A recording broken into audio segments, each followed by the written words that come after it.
গোপাল দাদা, ও গোপাল দাদা, বাড়ি আছো? হ্যাঁ আছি তো। বলো বলো পুটির বাবা।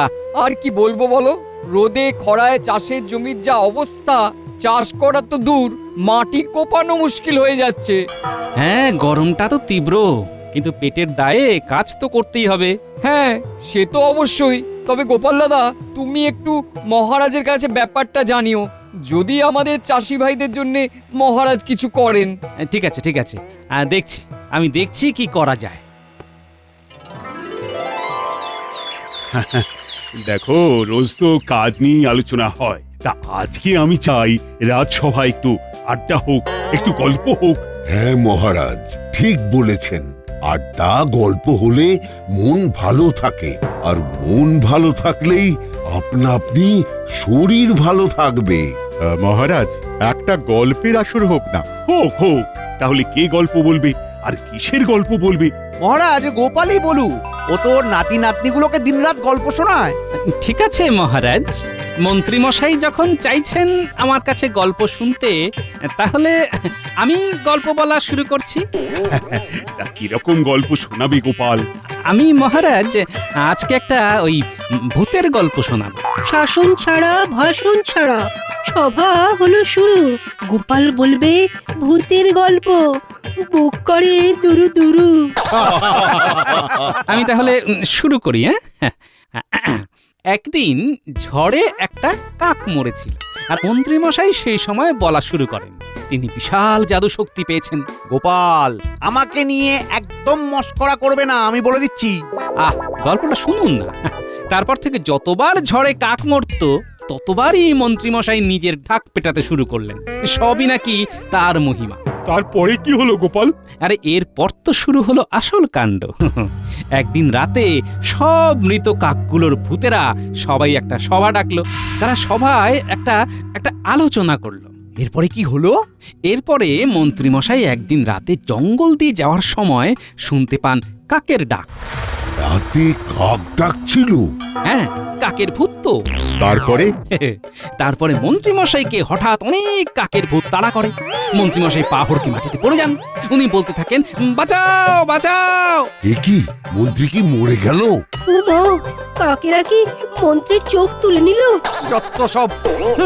না, এরপরে কাকেরা একে একে মন্ত্রীর মাথায় বিষ্ঠা ত্যাগ করে চলে গেল।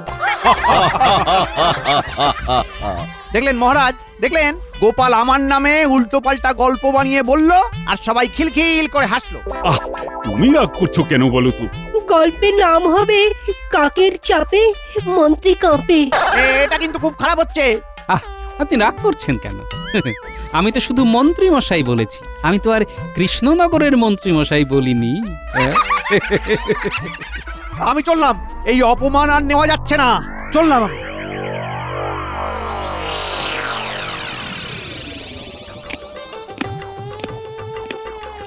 কখন থেকে দেখছি তুমি এদিক ওদিক করছো, এদিকে ভাজে জড়িয়ে জল হয়ে গেল, সে খেয়াল আছে?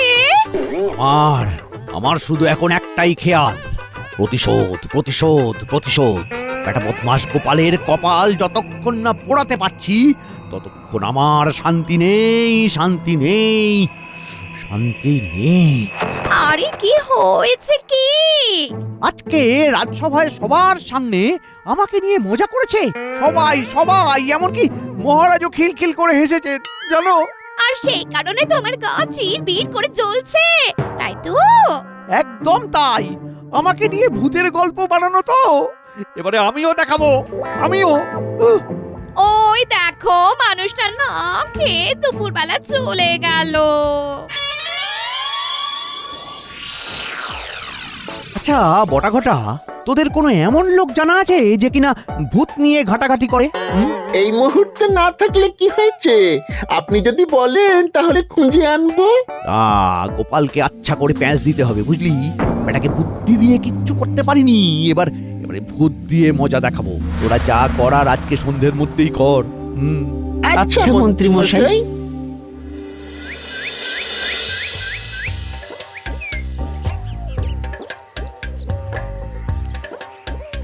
গোপাল দাদা, ও গোপাল দাদা, আরে দাঁড়াও দাঁড়াও। হ্যাঁ ভোলা, বলো। তা তোমার দোকান বন্ধ দেখছি? যা গরম পড়েছে একদম বিক্রি কমে গেছে। সে কি গো? হ্যাঁ গো গোপাল দাদা, যা মিষ্টি বানাচ্ছি তার বেশিরভাগটাই নষ্ট হয়ে যাচ্ছে। তুমি একবার মহারাজকে বলে আমার জন্য একটা চাকরির ব্যবস্থা করে দাও না গো। তুমি এক কাজ করো বুঝলে, তুমি নিজে এসে এই মহারাজের কাছে এই প্রস্তাবটা দাও। ঠিক আছে গোপাল দাদা, ঠিক আছে, আমি তাহলে নিজেই যাব।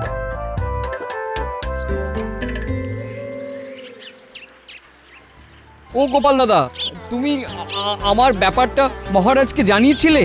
একদম সময় পাইনি গো। তুমি এক কাজ করো না, তুমি আগামীকাল নিজেই মহারাজকে এসে তোমার যাবতীয় যা দুঃখ কষ্ট সব জানিয়ে যেও। বেশ, তুমি যখন আশ্বাস দিচ্ছ তাহলে তাই যাব।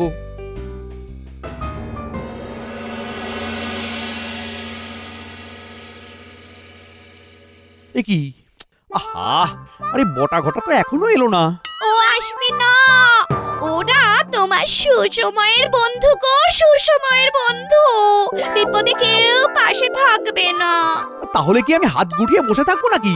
তুমি তো আমার অর্ধাঙ্গিনী, তুমিও তো আমার একটু উপকার করতে পারো নাকি? তাই করব, তুমি চলো আমার সাথে। আমি এমন একজনকে চিনি, উনি সব সমস্যার সমাধান করে দেন। তা ওনার কি নাম? ওনার নাম সমাধান বাবা। উনি ভূত আর ভগবান সবার সাথে সরাসরি কথা বলেন, শুধু মানুষের সাথে পর্দার আড়ালে। তাহলে আর দেরি কেন, এক্ষুনি চলো। কি বৎস, কি চাই? বাবা, আমার খুব কষ্ট বাবা। তা কি চাই বল? গোপালকে শাস্তি দিতে চাইছিস তো? হ্যাঁ বাবা, আপনি কি করে জানলেন? রে, আমি তোর মতিগতি সব জানি। চট করে 50টা মোহর পর্দার এদিকে বাড়িয়ে দে। ওরে বাবা রে বাবা রে বাবা, 50 মোহর? এতে অত আঁতকে ওঠার কি আছে রে মূর্খ? প্রত্যেক মাসে তো 500 মোহর তুই চুরি করিস, তা 50 মোহর দক্ষিণা দিতে তোর হাত কাঁপছে কেন? না বাবা, আসলে আপনাকে দেখতে পাচ্ছি না তো তাই। আমি যাকে দেখা দিই সে সঙ্গে সঙ্গে ভস্ম হয়ে যায়। ওরে বাবা, না না না না, এই নিন এই নিন এই নিন। এই তো লক্ষ্মী ছেলে। আচ্ছা বাবা, আপনি গোপালকেই একবার টুকি দিয়ে চলে আসুন না, বেটা ভস্ম হয়ে যাবে। হ্যাঁ, মাথা খারাপ নাকি? হ্যাঁ, এইসব খুচরো পাপ আমি করব কেন? গোপালকে দেখা দিতে গেলে পথে ঘাটে যদি অন্য কারোর সঙ্গে দেখা হয়ে যায় তখন? হ্যাঁ, তুমি এত ঘ্যান ঘ্যান না করে তোমার সমস্যার কথাটা বলো না। বাবা, আমি গোপালকে জব্দ করতে চাই।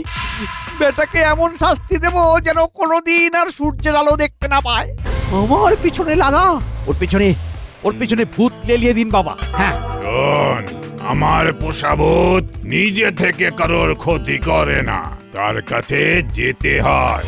নে, তোকে একটা সুতোর গুলি দিচ্ছি। এ কি? আরে সুতো দিয়ে আমি কি করব? ঘুড়ি ওড়াবো নাকি? আরে দূর বাবা, গোপালকে ওড়াবি। আচ্ছা, একদম উড়িয়ে দেবো? একদম।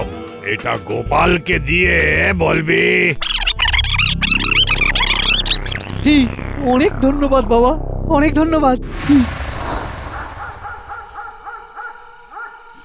সুতো তো পেয়ে গেছি, এখন শুধু ছুতো খুঁজতে হবে গোপালকে এই সুতো দেওয়ার। হ্যাঁ, তাহলেই তো তোমার পথের কাঁটা সরে যাবে, আর তারপরে তুমি আরো বেশি বেশি করে চুরি করতে পারবে।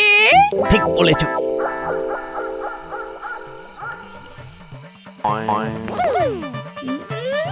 এই বটা ঘটা না, এ কি? তোমাকে দেখে তো ওরা উল্টো দিকে দৌড় দিল। হ্যাঁ, লজ্জায় লজ্জা, কোনো কাজের কাজ তো করতে পারে না। ফের আমার কাছে আসুক, বেটাদের দড়ি দিয়ে বেঁধে ধোলাই দেব।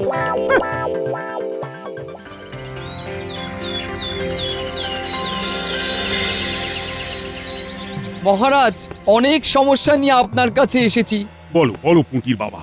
মহারাজ, এই গরমে খরায় চাষের জমি পুরো পাথর হয়ে গেছে। যদি চাষ না করতে পারি তাহলে তাহলে আমরা খাবো কি বলুন? আপনি কিছু একটা করুন। হ্যাঁ, আমি চাষাবাদের কি বুঝি বলো? গরমে তো একটু কষ্ট হবেই, আর বর্ষা আসতে তো এখনো দেরি আছে।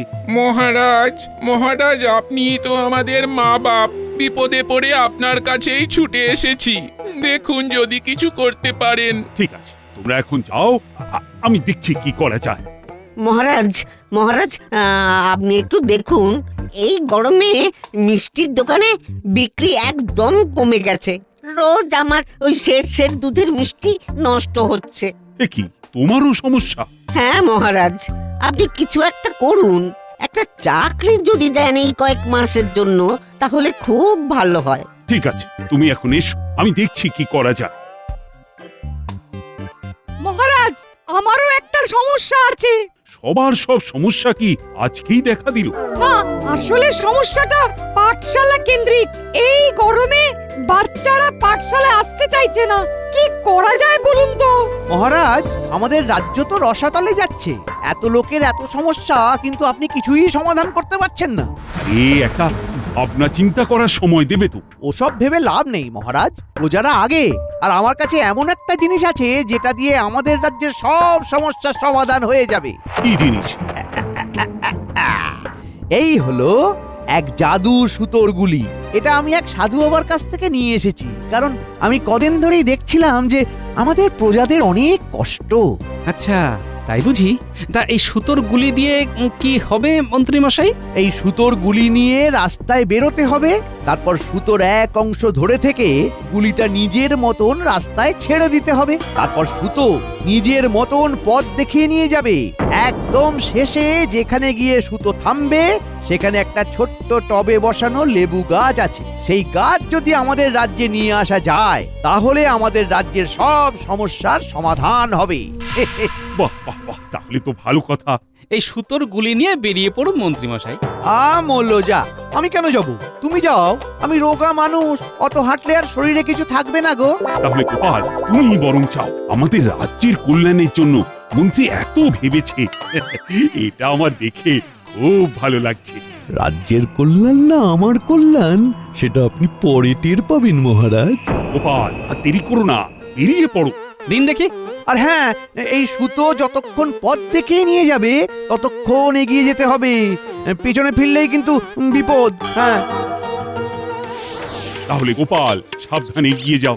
হ্যাঁ, চলো সুতো, চলো। কিন্তু সত্যি সত্যিই যাচ্ছে। গোপাল গোপাল এগিয়ে যাও। রাজ্যের কল্যাণের জন্য তোমার এই অবদান আমরা ভুলবো না। গোপাল, এগিয়ে যাও।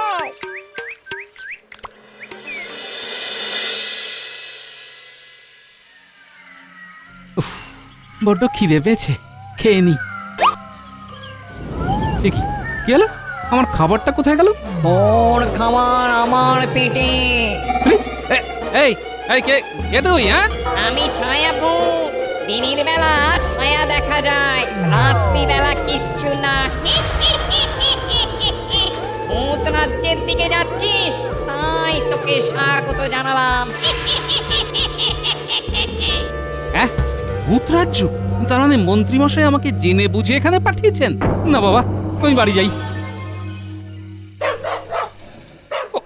ওরে বাবা, সামনে ভূত, পিছনে কুকুর। জয় ঠাকুর, এখন তুমিই ভরসা। না না, আমাকে আমাকে বুকে বল নিয়ে এগিয়ে যেতে হবে। এই গোপাল হেরে যাওয়ার পাত্র না।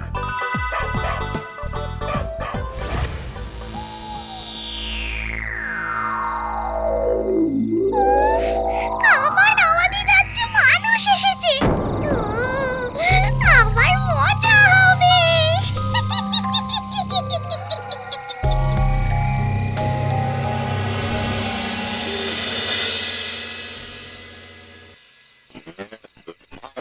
এ কি, সুতো তো আর এগোচ্ছে না। তাহলে কি এখানেই টবে বসানো লেবু গাছ পাবো? কিন্তু এ কি, এ তো দেখছি একটা মাঠ, আর মাঠের মধ্যে কালো কালো মানুষের মূর্তি। না, নিশ্চয়ই এর মধ্যে কোনো রহস্য আছে। আচ্ছা, আমার কি মাঠে যাওয়া ঠিক হবে? না, গুলি যখন এগোচ্ছে না, তখন আমি আর সামনে যাব না। এখানেই লেবু গাছ খুঁজবো। আরে ঘেঁচুদা, একটা মানুষের গন্ধ পাচ্ছিস? হ্যাঁ পেঁচু, পাচ্ছি, কিন্তু কাছাকাছি কোনো মানুষকে তো দেখতে পাচ্ছি না। উফ, মানুষের শুধু আসার অপেক্ষা। আমাদের তেপান্তরের মাঠে পা দেবে আর আমরা পাথর বানিয়ে দেব। হ্যাঁ, যা বলেছিস, চারিদিকে মানুষেরা রাজত্ব করে আর এখানে আমরা। চল চল, মাঠের ওদিকটায় গিয়ে দেখি কোনো মানুষ মাঠে পা দিয়েছে কিনা। বাবা, কি বাঁচা বেঁচে গেছি। মাঠে পা দিলেই পাথর হয়ে যেতাম। আমি বাবা বাড়ি যাই, কুকুর বেড়াল যা আসবে সামলে নেব। আরে আরে, ওই তো মানুষ, ওই তো। কিরে, আমাদের ডেরায় এসে পালিয়ে যাবি ভেবেছিস? অত সোজা না। এখানে যে একবার আসে সে আর ফিরে যেতে পারে না। আর তাকে আমরা ভৌতিক শক্তিতে পাথর বানিয়ে দিই। আয় আয়, তোকেও পাথর বানাই চিনিং বিরিং। এই দাঁড়াও দাঁড়াও দাঁড়াও, তোমাদের কোনো অধিকার নেই আমাকে পাথর বানানো। কেন? তুই তো আমাদের রাজ্যে প্রবেশ করেছিস, এখন আমরা তোকে পাথর বানাবো। এটাই নিয়ম, আর এটাই তোর শাস্তি। না না, নিয়মটা আলাদা।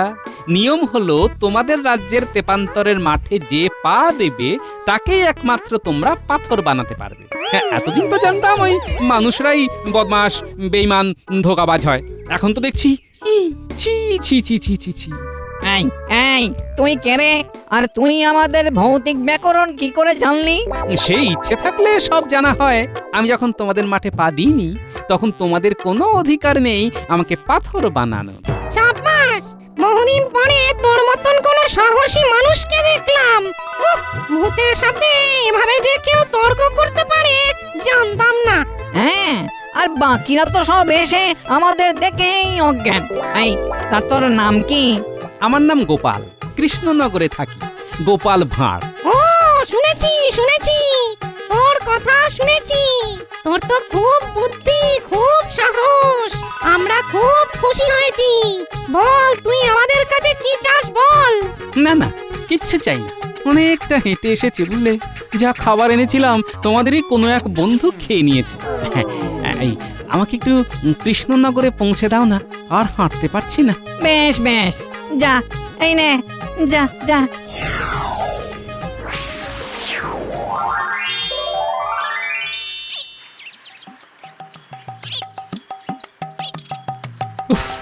যেন একটা যুদ্ধ করে ফিরলাম। বেটা মন্ত্রী আমাকে ফাঁসানোর জন্য কত চক্রান্ত করলো। না, এবার আমাকে কোনো চারা গাছের দোকান থেকে লেবু গাছ কিনে নিয়ে যেতে হবে।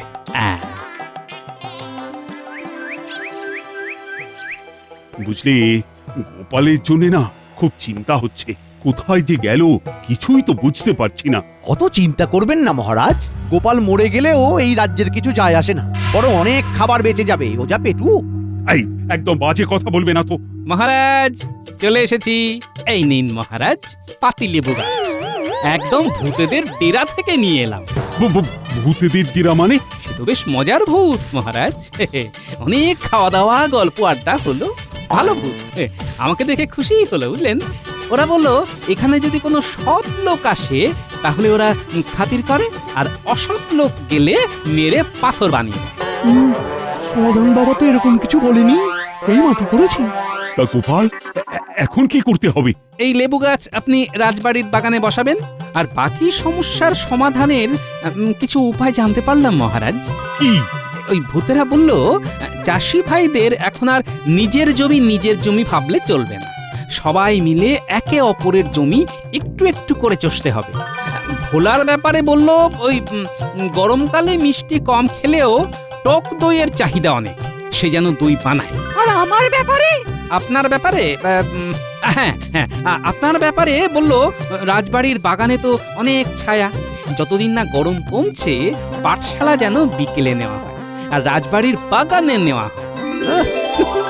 বেশ নিজের বুদ্ধিগুলো ভূতের বলে চালিয়ে দিলাম। বেশ বেশ। মহারাজ, খুব বিপদ। কার কার বিপদ? আমার বাপের বাড়ির রাজ্যে সবাই হঠাৎ করে পেট খারাপে ভুগছেন। কোনো ওষুধ কাজ করছে না মহারাজ। মহারাজ, আপনি বরং এই সুতো নিয়ে মন্ত্রীকে পাঠিয়ে দিন, হ্যাঁ? উনি যদি ভূতেদের কাছ থেকে কোনো উপায় জেনে আসেন তাহলে তো চিন্তা মিটেই গেল। হ্যাঁ মন্ত্রী, যাও যাও, গোপাল তো এত বড় উপকার করলো, এবার তুমি চলে যাও। ওরে বাবা, না, আমি যেতে পারবো না মহারাজ, ওখানে গেলেই পাথর বানিয়ে দেয়। না মন্ত্রী, তোমাকে যেতেই হবে। আমার বাপের বাড়ির লোকেরা কষ্ট পাবে, এটা আমি মানতে পারবো না। হ্যাঁ হ্যাঁ, যাও মন্ত্রী, তুমি তো খুব সাহসী। ও মহারাজ, মহারাজ, মহারাজ, মহারাজ, মহারাজ এই কাজ করবেন না। আমি গোপালকে ভূতের হাতে মারার জন্য এই ছক কষেছিলাম। আমাকে ছেড়ে দিন মহারাজ, আমাকে তাহলে ছেড়ে তো দিন। তোমাকে যেতেই হবে, তোমার এত নীচ মন। যাও। আমি আমি আমি আমি ভূতের হাতে মরতে চাই না। আমি অসৎ মহারাজ। গোপাল তো বললো ভূতেরা অসৎ লোককে পাথর বানায়। আমাকে ছেড়ে দিন মহারাজ, আমাকে ছেড়ে দিন।